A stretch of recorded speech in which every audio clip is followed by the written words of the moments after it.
Hello friends, आज हम लोग बात करेंगे मोहम्मद बिन तुगलक के बारे में। जैसे कि हम लोग जानते हैं, तुगलक वंश के जो शासक थे उसमें गयासुद्दीन तुगलक, फिर मोहम्मद बिन तुगलक, फिरोज शाह तुगलक, मोहम्मद खान, गयासुद्दीन तुगलक शाह, तृतीय अबू बाकर, नसरुद्दीन मोहम्मद, हुमायूं और नसरुद्दीन महमूद थे। तो गयासुद्दीन तुगलक के बाद अगर हम बात करते हैं तो मोहम्मद बिन तुगलक के बारे में, जो कि 1351 से 1388 ईस्वी के बीच में। तुगलक प्रशासन को तुगलक या तुगलक वंश के रूप में भी जाना जाता है, जो कि तुर्की की एक मुस्लिम रेखा थी और ये मध्यकालीन भारत में दिल्ली सल्तनत पर सर्वाधिक कायम रहे। दिल्ली में इनका शासन 1320 में शुरू हुआ था।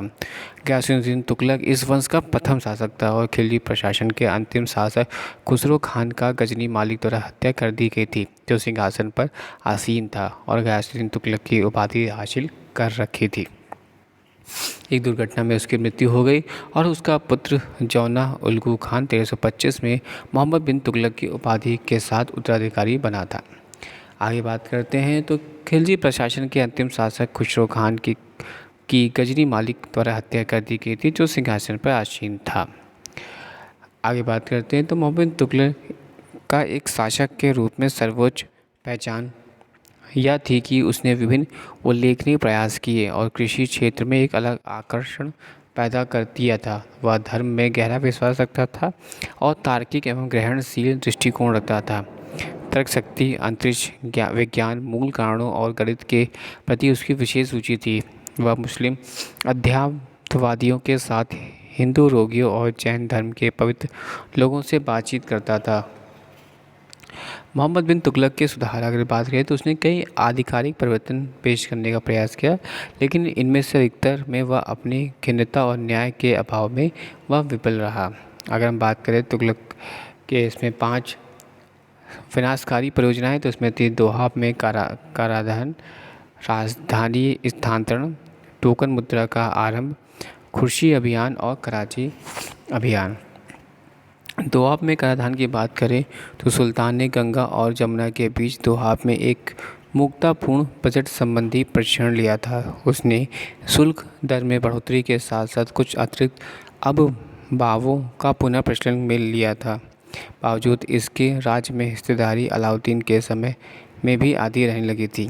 राजधानी स्थानांतरण 1327 ऐसा प्रतीत होता है कि सुल्तान देवगिरी को अपनी दूसरी राजधानी बनाना चाहता था, जिससे वह बेहतर तरीके से दक्षिण भारत पर नियंत्रण स्थापित कर सके। देवगिरी के नाम बदलकर दौलताबाद रख दिया था। 2 या 3 साल के बाद ही मोहम्मद तुगलक दौलताबाद को छोड़ना चाहता था, क्योंकि उसे आभास हो गया था कि जिस आधार पर उसने दौलताबाद को चुना था उससे वह दिल्ली के दक्षिण भारत पर नियंत्रण नहीं रख सका था और ना ही वह दौलताबाद से उत्तर पर नियंत्रण रख सका था। टोकन मुद्रा का आरंभ 1330 ईस्वी में मोहम्मद ने तुगलक ने तांबे के सिक्के चलन में लाने का फैसला किया, जिनकी कीमत चांदी के सिक्कों के बराबर थी। हो सकता है कि मोहम्मद बिन तुगलक को नए सिक्कों की ढलाई से आम लोगों को दूर रखने का एक प्रभावी दृष्टिकोण रहा, लेकिन वह ऐसा करने में नाकामयाब रहा। खुर्सी अभियान सुल्तान का व्यापक जीत का एक सपना था। उसने खुर्सी और इराक को विजय के लिए चुना। इस कारण एक विशाल सेना को सक्रिय कर दिया। उसका इस अभियान में निराशा हाथ लगी। कराची अभियान यह अभियान चीनी हमलों के मुकाबला करने के लिए चलाया गया था। इससे उसके मन में एक विचार में जन्म लिया, जिसका उद्देश्य कुमाऊं, गढ़वाल और जिलों में कुछ दूरागाही जनजातियों को समर्थित कर उन्हें दिल्ली सल्तनत के अधीन था।